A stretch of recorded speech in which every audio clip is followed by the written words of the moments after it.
Este podcast é muito mais do que uma entrevista. É uma conversa assente na preocupação com o futuro da cidade, das suas instituições, coletividades e pessoas. É um outro olhar da cidade pelos olhos do nosso convidado. É o olhar das gentes do Porto. E a pronúncia do norte corre o rio para o mar.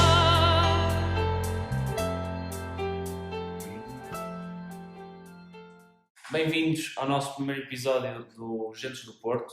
Hoje estamos com o Marcos Teixeira, atual presidente da Federação Académica do Porto.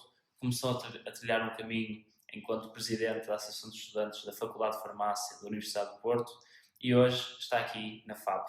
A FAP, que é uma instituição de referência na cidade do Porto, e a FAP, que tem sido a principal voz dos jovens na cidade nos últimos 30 anos. Com este contexto, bem-vindo, Marcos, ao nosso primeiro episódio do podcast. Como é que tu pensas que se encontra o estado atual da participação cívica dos estudantes da Academia do Porto? Olá, Rodrigo, obrigado pelo convite.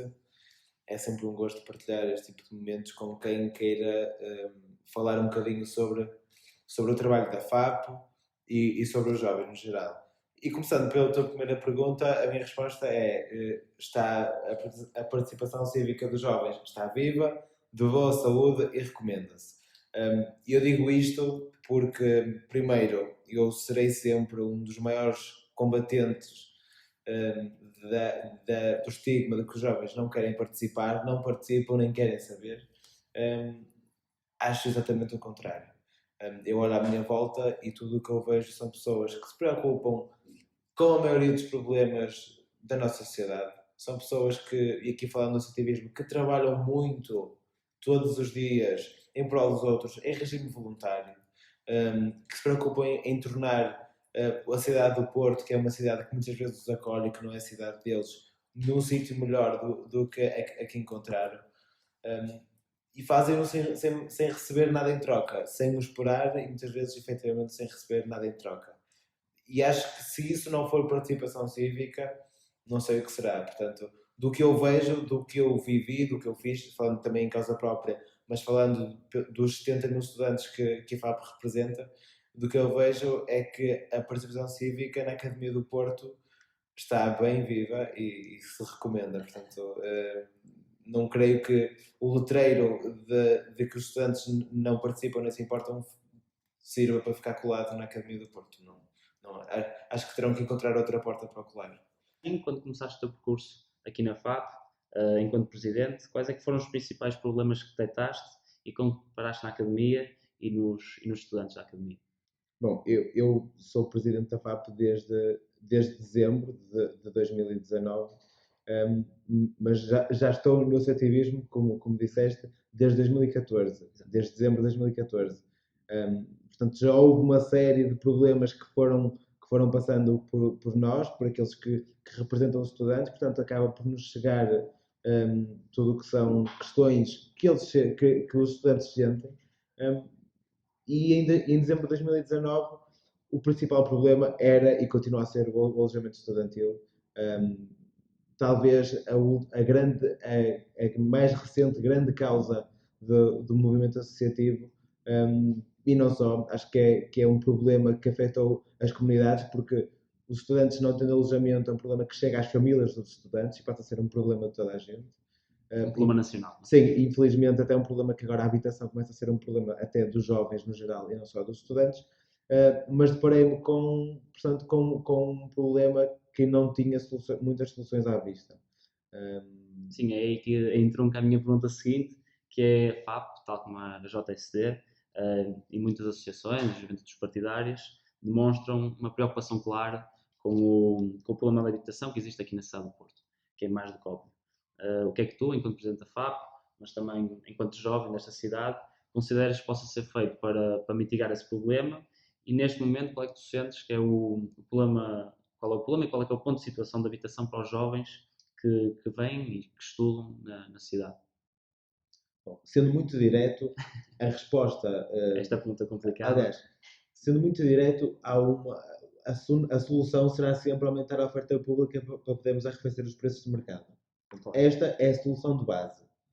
Agora, fazer obras, ou seja, construir camas, construir residências, demorará sempre algum tempo. Portanto, é uma solução a longo prazo que tem que ser adotada e tem que ser cumprida. Este deve ser o caminho de base, a espinha dorsal da resolução do problema do alojamento estudantil e não só, e do alojamento.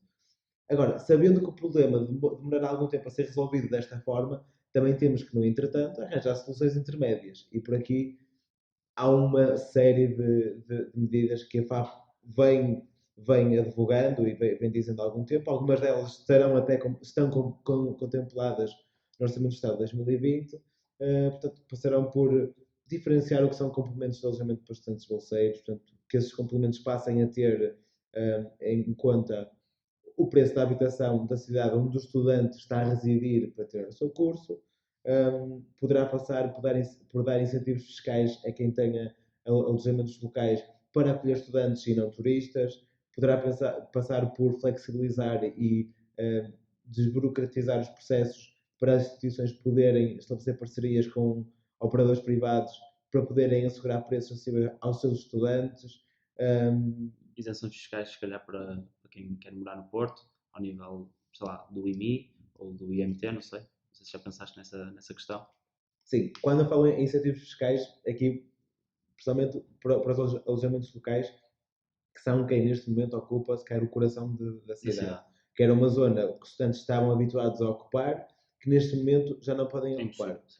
Também acho que temos que ser pragmáticos e perceber que não é o fim do mundo termos que morar fora da Baixa. Porque se nós moramos perto de uma linha de metro, estamos na Baixa em 15, 20 minutos, se calhar até com mais fiabilidade do que se viermos de carro, porque nos vemos o trânsito que vai estar. Sim, por exemplo, Campanhã. Sim, e é mais ecológico até, portanto também já podemos ter atenção a outro tipo de benefícios. Portanto, ainda assim, acho que se houver incentivos fiscais que podem passar por isenções de alguns impostos municipais, e não só, para esses operadores que têm alojamento local e eles, ao acolherem estudantes nos seus alojamentos, não tiverem que pagar a totalidade desses impostos, ou até nenhum, portanto, claro, depois já depende de quem gera os municípios e de quem governa o país, poderá ser uma solução que incentive esses proprietários a alugarem aos estudantes, e que os estudantes não tenham que passar por esta situação muitas vezes aflitiva de terem que procurar alojamento. Em agosto de setembro.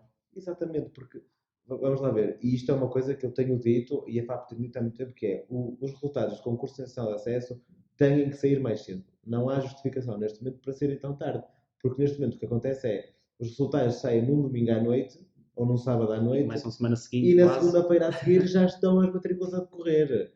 Portanto, numa semana, um estudante tem que conseguir matricular-se no ensino superior, arranjar alojamento e preparar tudo o que é para mudar de cidade. Isto, dramático. Para além de ser, exatamente, é dramático. As pessoas entram quase em stress e a primeira oportunidade que depois aparece, elas agarram. O que é que isto faz? Faz com que quem está do outro lado a poder arrendar alojamento que possa aumentar os preços. Claro. Vão pagar o que ele quiser.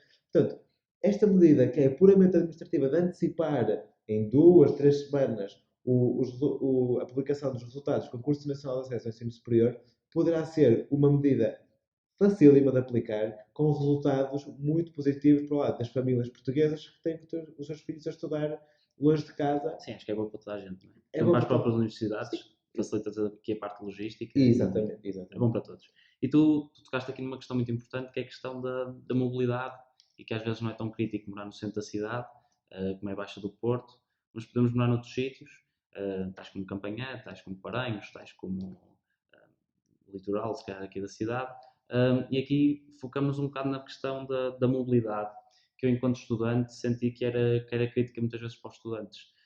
Ou seja, ou andávamos de transportes e lamentávamos pelo tempo de espera, ou então andávamos de carro e lamentávamos pelas filas de trânsito ou pelos parquímetros que temos, sei lá, na zona da Asprela ou na zona do Campo Alegre, aqui onde nós estamos hoje. E a minha questão é como é que a FAP vê esse problema e como é que nos devemos dirigir enquanto dirigentes para resolver e tentar mitigar, pelo menos, esta questão dos estudantes e dos jovens da cidade.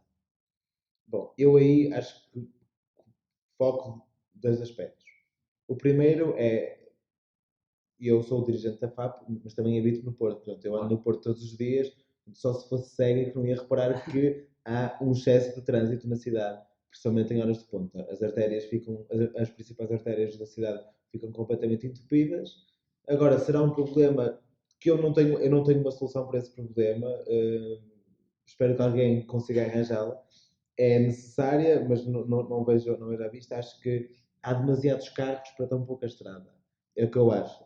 Um, e aí leva-me ao meu segundo aspecto, que é, para além de terem que ser arranjadas soluções que possam ter naturalmente a ver com reorganização da rede de estradas e reorganização dos viadutos, acho que nós também temos que fazer a nossa parte enquanto condutores e enquanto pessoas que se mobilizam e começar a mudar um bocadinho o nosso mindset e começar a privilegiar o transporte público. Claro que, neste momento, nem um pouco mais ou menos, a rede de transporte público é suficiente, principalmente para algumas zonas da cidade. A zona da Foz e a zona ali, Mais esquecida. a zona da Foz ainda está muito mal servida e toda a zona do Campo Alegre está muito mal servida a transportes públicos. Uma linha de metro aqui seria ouro sobre azul. Um, Portanto, a zona oriental da cidade vai estando mais ou menos, mas ainda acho que a única zona que está realmente bem servida de transportes públicos será a Baixa. Mas ainda assim, continua a haver demasiados carros na Baixa. Portanto, é preciso começar a reverter este caminho de ter tantos carros a coabitar com os meios de transportes públicos, porque se nós começarmos a acumular meios de transporte em cima de meios de transporte. Sim, mesmo a questão do. Entramos aqui na questão ambiental, não é? Claro, porque a questão é, agora eu chego aqui e digo, vamos todos andar de trotinete. A trotinete é que é agora. É fixe, é ecológico, é moderno, vamos andar de trotinete. Mas se eu começar a andar de trotinete, mas as pessoas que andam de carro, as pessoas que andam de moto, as pessoas que andam de bicicleta não deixarem de andar nisso e passarem para a trotinete, o que vai acontecer é que vamos acumular mais um meio de transporte numa infraestrutura que não está preparada para isso. Ou seja, até Ainda cria mais entropias. e a segurança, exatamente, porque as trotinetes vão ter que andar em cima de passeios que são para as pessoas, que fica perigoso. Acho que é uma falta de planeamento no que é a gestão dos transportes na cidade do Porto. Eventualmente vê-se uma ou outra, a criação de ciclovias, ainda bem. A Baixa da cidade do Porto não é um sítio propriamente. A cidade do Porto em si, não é? Sim, não é um sítio muito amigável dos ciclistas, mesmo em termos de declives. Ainda assim, acho que nós devemos caminhar para isto, que é perceber que o trânsito é um problema. E se calhar a resolução do problema do trânsito não é só criar mais estradas, criar mais pontes, criar mais viadutos, criar mais roturas. Uma questão de atitude também da nossa parte. Percebermos que se nós mostrarmos vontade de começar a privilegiar a rede de transportes públicos, pode ser também uma pressão adicional para a rede melhorar cada vez mais, que também precisa de melhorar. Portanto, perceber estes dois lados. Sim, aqui, lá está, mais uma vez, eu concordo com essa questão, porque no futuro e a longo prazo o que nos vai restar são aqui os transportes públicos e os transportes também partilhados e os transportes suaves, como as trotinetes, as bicicletas elétricas e por aí fora. E esta preocupação não só se coaduna com a questão da mobilidade na cidade, mas também com a questão do ambiente. E é aqui que eu também te queria perguntar que numa cidade que é cada vez mais fustigada com o problema do lixo, a FAP tem dado um exemplo claro, com iniciativas claras, tais como a questão da utilização dos copos recicláveis nos seus eventos e a abolição também dos copos descartáveis e também com a redução dos decibéis dos sistemas de som no recinto da Câmara das Fitas. Fala-nos um pouco do legado que a FAP quer deixar, que também quer deixar na cidade e no ensino superior em relação ao futuro aqui do nosso planeta e do nosso Porto, neste caso. Bom, quando eu comecei o mandato, eu costumo dizer, quando me perguntam quais foram as bandeiras para o meu mandato, eu costumo dizer que há uma delas que mesmo que eu não quisesse tinha que a ter, que era a bandeira da sustentabilidade e o combate às alterações climáticas. Ela está lá porque eu quero e porque é aquela causa que é associada à nossa geração. Nós somos a geração do combate às alterações climáticas e ainda bem, eu gosto de ser. A FAP começou de uma forma mais notória há 2 anos a trajetória de ser uma estrutura que é ambientalmente sustentável. Fomos a primeira estrutura académica a receber o selo verde, a distinção do selo verde, que mantemos no ano passado e esperamos manter ainda este ano. A grande medida e a medida paradigmática disto foram naturalmente a inserção dos copos reutilizáveis no evento da queima das fitas, e isso fez com que nós, atenção que, e eu gosto sempre também de dizer isto quando falo desta medida, que é, não foi uma decisão nada fácil para nós, enquanto direção da FAP à altura, tomá-la, porque, e se calhar até, eu acho que tudo o que são introdução de medidas. Tudo que é mudança cria Tudo que é mudança de num estilo povo conservador. exatamente, e cria principalmente tudo conflitos. que é mudança de estilo de vida. Eu costumo dar o exemplo do ginásio, que é tudo que são mudanças para as alterações climáticas não vão ter não vão ter resultados imediatos, como é reciclagem, como é utilizar um carro elétrico. Ninguém começa a conduzir um carro elétrico e começa, boa pá, agora o planeta está muito melhor por minha causa. Não, não se vê. Será sempre a longo prazo. E é questão do ginásio. Nós, se vamos ao ginásio, passar 3 semanas, continuamos ali com a barriguinha, deixamos de ir. Mas não pode ser, nós temos que acreditar que é preciso a longo prazo. E nós acreditamos nisso e na altura introduzimos a questão dos copos utilizáveis na queima das fitas. E a verdade é que no ano a seguir nós comparamos entre 2017 e 2018 e tínhamos reduzido 500.000 de copos descartáveis, o que representou reduzir em 90% o plástico descartável da queima das fitas. Pá, e aquilo foi só numa semana.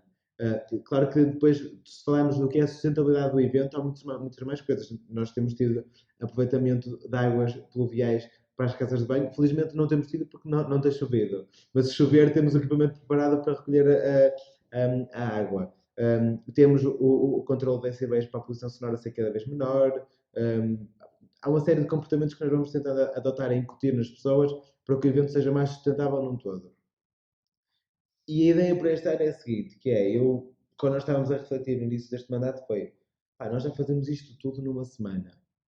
O que é que será que acontece se nós replicarmos este mindset, este compromisso, para um ano inteiro e se for em conjunto com a FAP e as 27 associações federadas da FAP? Portanto, este ano o que vai acontecer, nós estamos a preparar, é a assinatura de um compromisso entre todas as associações federadas da FAP, com o apoio da Associação de Ensino Superior e também da Câmara. É esse entendimento que estamos a tentar atingir, de nos comprometermos a adotar uma série de comportamentos, de sermos agentes mobilizadores para a adoção desses comportamentos dentro das possibilidades das nossas estruturas, mas assegurar que o nosso papel está a ser cumprido. E seremos de exemplo, que é, nós vamos resolver um problema que é de todos, em conjunto, na medida do possível, sendo honestos connosco próprios, ou seja, nós vamos nos comprometer a fazer o que nós sabemos conseguir. Sim. Porque acho que perdermos, se nós nos comprometemos a fazer 80 e fizemos 50, digo, vou fazer 50 e fiz 50, portanto cumpri e continuo com a minha honestidade intelectual salvaguardada. Portanto, aqui a ideia deste ano é nós conseguimos replicar este impacto à academia inteira e fazemos da Academia do Porto uma academia verdadeiramente verde, sustentável e podemos servir de exemplo para que outros nos sigam, porque somos muito sinceros, nesta matéria, eu gostava que acho que toda a gente pensasse desta forma, que é, há matérias como esta, da sustentabilidade, que o mais importante é o planeta e é onde nós vivemos.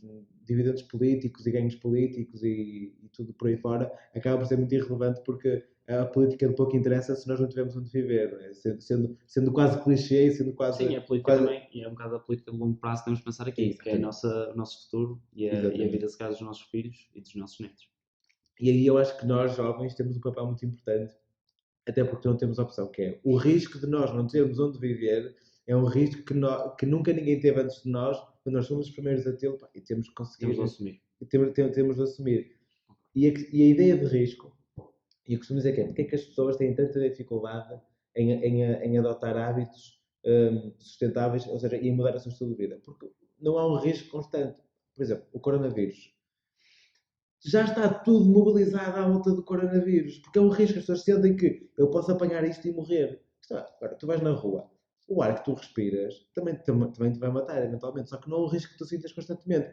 Por isso é que não vais deixar de andar de carro, contribui muito para o ar de fraca qualidade que tu inspiras, mas não deixas de andar de carro porque não sentes o risco. Sim, há esse sentimento um bocado também de impunidade, cada um de nós. Exato. Portanto, acho que aqui o segredo está, nós conseguimos incutir às pessoas um risco constante de que isto pode acabar. Isto pode acabar. Falando em riscos, a cidade do Porto e as zonas universitárias têm sofrido, pelo menos nos últimos anos, e às vezes com alguma frequência, problemas relativos a uma insegurança na cidade. O que é que tu achas que falta para que este problema desapareça de vez e esta sensação de insegurança nos estudantes desapareça de vez, que é muitas vezes também a preocupação dos pais e dos avós, e o que é que achas que leva à perpetuação deste problema ao longo destes anos? Achas que é um problema de desinvestimento ao nível da segurança a nível nacional? Achas que é uma falta de polícias a patrulhar as zonas? Acho que é falta de luminosidade ou outros? O que é que tu pensas sobre isso? Bom, o que eu vos posso dizer sobre isso tem de facto a ver com a nossa experiência. Nós temos um modelo que é o modelo do Paulo Asprella, que agora estamos a tentar replicar para Campo Alegre, que funciona muito bem, que consiste em trabalharmos todos em conjunto. Ou seja, há alturas, e já felizmente acho que, pelo menos falando do que são os polos principais da Academia do Porto, felizmente esse clima de insegurança que se sente noutras zonas do Porto não se tem replicado. Agora, há sempre alturas um bocadinho mais críticas, como será a época de exames, que são alturas em que as pessoas andam mais vezes durante a noite ali nas envolventes das faculdades e das escolas. E o que se fez na altura foi, principalmente numa altura, há uns anos atrás, quando foi crítico, As bandas da Aliança. exatamente, foi crítico, o que se fez foi criar uma rede de articulação entre a FAP, as associações de estudantes e a PSP. Criou-se um número de emergência, portanto, em alturas críticas há um reforço de patrulha, há um número direto de emergência para a esquadra responsável por ali, que os estudantes têm acesso, e portanto cria-se aqui esta rede de contacto permanente entre os intervenientes e quem está no terreno, e evita-se que as coisas se perpetuem. Portanto, mesmo que apareça um caso, acaba por ser esporádico porque há alguma resposta no terreno. Agora, na zona do Campo Alegre, ultimamente tem aparecido um ou outro caso ainda esporádicos, e felizmente ainda esporádicos, não é nada que tenha sido sistemático, mas também já estamos a trabalhar em conjunto com a junta de Lordelo e com a PSP, também, com a esquadra aqui responsável por esta zona, para aplicarmos o mesmo modelo de contacto da gente em que corresponsabilizamos todos. O trabalho em rede aqui é Exatamente. fundamental para... Pá, o trabalho em rede aqui é o segredo, ou seja, porque se nós fôssemos depender dos recursos que sabemos que são escassos, portanto aqui nós dependemos todos da corresponsabilização de todos, pá, e é um problema de toda a gente, ninguém se quer sentir inseguro, portanto se fizermos toda a nossa parte a coisa resolve-se. Agora, naturalmente que quanto mais recursos melhor. Claro. Mais recursos melhor. Ok. Quanto mais recursos melhor. Bem, para terminar o nosso episódio, vamos ter aqui um jogo que é complicado, um jogo que se chama Bitites à Mola do Porto, e é um jogo que também é feito de perguntas controversas e que pode resultar em respostas difíceis para o nosso convidado. Okay. A nossa primeira pergunta é: financiamento feito ao estudante ou às instituições? O financiamento deve ser feito para os estudantes. Ou seja, o fim último do ensino superior, a primeira missão das instituições continua a ser formar estudantes, o financiamento deve ser feito para eles. Ok. Redução de propinas no ensino superior, sim ou não? No mundo utópico, sim. Atualmente é irresponsável. Mais estudantes estrangeiros? Sim, desde que não ocupem lugares dos estudantes nacionais. Portanto, sempre em forma supranumerária, como se costuma dizer. Mais oferta de habitação da parte do Estado para os estudantes, sim ou não? Naturalmente que sim. Mais oferta do sistema privado, sim ou não? Com qualidade, sim. Ok. Os jovens com deficiências físicas e mentais sentem-se integrados no sistema educativo, sim ou não? Há muito a fazer ainda. Ainda há muito a fazer. Última pergunta. Números clausos dos cursos superiores devem ser revistos em baixa, sim ou não? Não. Nunca. O que deve ser revisto em alta é o financiamento do ensino superior, para podermos ter cada vez mais estudantes a estudar. Obrigado, Marcos. Foi um gosto. Obrigado. E acabamos assim o nosso primeiro episódio de Gentes do Porto. Até um próximo.